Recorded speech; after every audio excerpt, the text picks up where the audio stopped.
Hi guys, this is Alea Jen and welcome back to my YouTube channel. So for today's video, ano nga ba yung mga pagsubok na kailangan mong mapagdaanan kapag domestic helper ka, especially dito sa Hong Kong kasi dito ako nagtatrabaho. So ang mga pagsubok is unang-una, maho-homesick ka talaga.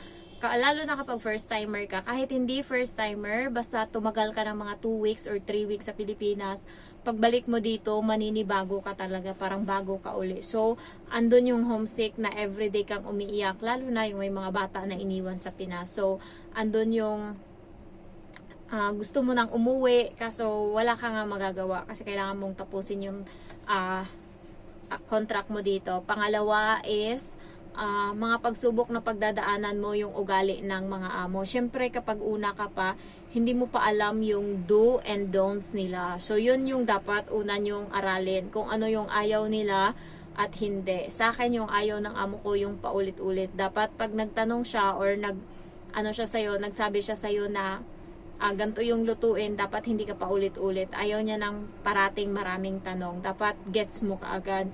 Yun yung hindi maanuhan ng ibang katulong kasi nga medyo syempre kailangan mong make sure pero napipikon yung ibang amo. Kaya kailangan guys, unang sabi pa lang sa inyo kung ano yung gagawin, dapat pick up nyo na kaagad. Ganun yung gusto ng amo ko and siguro ano din siya sa akin kasi minsan lang ako hindi nakaka-pick up. Mostly is nakukuha ko kaagad yung anong ibig niyang sabihin. And pabor sa akin yon kasi nga yung amo ko magaling siya sa English. Hindi katulad ng ibang Chinese na magsasabi na, "What did you eat?" Ganon, di ba? Yung English ng ibang Chinese. Sa akin, iba yung English niya. "What did you eat?" Yung iba yung accent niya, clear. Kaya madali ko lang maintindihan. Yun yung pabor sa akin. Sa ibang Chinese, doon sila paulit-ulit nahihirapan kasi nga yung pag-English ng ibang amo is iba talaga. Kaya yun yung adjustment mo or yun yung pagsubok mo din na kailangan mong mapagdaanan.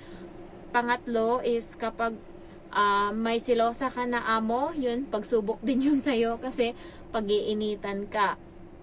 Kaya ang maaari guys, una pa lang dapat umiwas na kayo. Kapag amo nyong lalaki yung naiwan sa bahay, huwag nyong kausapin kapag wala namang inaano. Yun yung gusto ng mga among babae. Yung less talk ka sa amo mong lalaki, hindi ka nakikipagkaibigan masyado, ganyan. So yun yung gusto ng amo ko sa akin. Hindi ko kinakausap yung amo ko kahit dalawa lang kami sa bahay. Hanggat wala siyang tinatanong sa akin or hindi ako nakikipag-usap or nakipagbiruan sa kanya.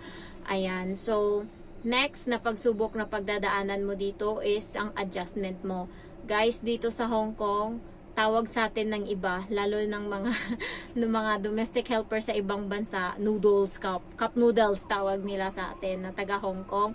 Kasi nga, totoo naman kasi, puro noodles yung kinakain dito. Hindi man sabihin na cup noodles, pero talagang mostly noodles.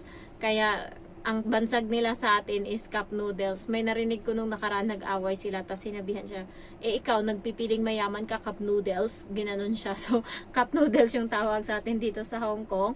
Kaya masasanay kayo dito. Kung yung pagsubok na yan, kailangan sa pagkain dito, guys, diskarte ka. May nakaibigan ako sa park. Magkasama silang kumakain ng mga amo niya sa gabi doon sa mesa. So, hindi siya makakakain ng madami. Isang maliit na bowl yung kanin niya and yung ulam, syempre, hiya-hiya, ganyan. Kahit 2 years na siya. So, bumabawi siya ng kanin sa tanghali or bumabawi siya ng kain sa tanghali kapag wala na yung amo niya, kapag nasa trabaho na, ayan, pag nagtanghalian, yun yung sabi niya sa akin, pabor sa inyo kapag doon kayo pinakain sa kusina. Katulad sa akin, nakaka-cellphone ako habang kumakain. Alam niya ng amo ko na habang kumakain ako, yung cellphone is nagpi-play dyan sa harap ko. So, hindi naman siya nagko-comment. Basta, pagtapos na akong kumain, tigil na din agad ako sa pag-cellphone. Ganun lang yung ginagawa ko. Hinahayaan lang ako ng amo ko. So, pagsubok yan sa inyo guys. Hindi parating kanin yung kinakain namin dito. Ang umagahan namin tinapay. Swerte mo na pag binilhan ka ng amo mo na ng tinapay. Kasi, yung ibang amo dito, hindi ka bibilhan ng pang-almusal. Wala kang almusal.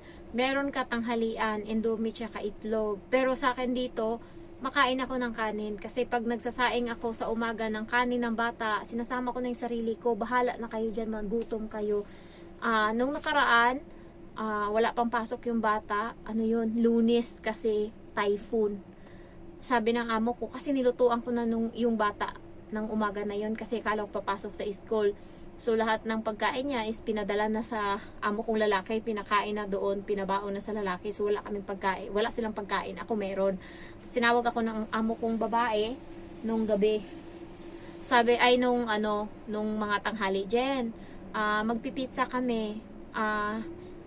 Sabay na tayo kumain, sabi niya ganon. Parang orderan ka din namin. Sabi ko, wag na ma'am, meron akong pagkain sa kusina. Kasi kanina, di ba, nagluto ako ng kanin. Sinama ko na yung sarili ko sa kanin. Sinabi ko talaga, alam naman na yan, kumakain ako ng kanin sa tanghali. Sabi niya, wag mo na kainin muna yun. Sa gabi mo na lang yun kainin. Sabi niya sa akin, ano muna tayo ngayon? Magpipizza tayo. Sabi niya. So, ayun. Norderan nila ako ng pizza. Ano gusto mong flavor ng pizza? Sabi ko, Hawaiian. Sabi niya, ang paborito mo? Sabi niya, same kayo ng paborito ng bata. Sabi ko, kasi may pinya. Ano, soft drinks, ganyan. So, in-order naman yung isang box, yung may kasamang fries. Tapos, kanila, iba din yung order nila. So, yun. Alam nila na kumakain talaga ako. Ayan.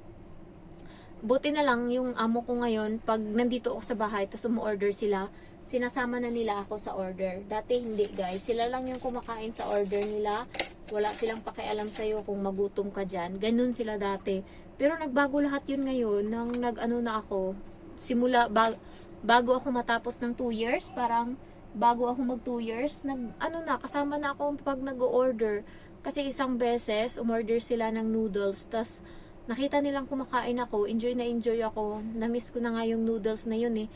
Yung manki noodles. Pero, ngayon, hindi masyadong kumakain yung amo ko noon. Ayaw niya na. Sa 3 linggo kasi guys, na wala ako dito, yun lang yung kinakain nila paulit-ulit. Yung mga noodles na nasa labas. Kaya ayaw niya na ngayon.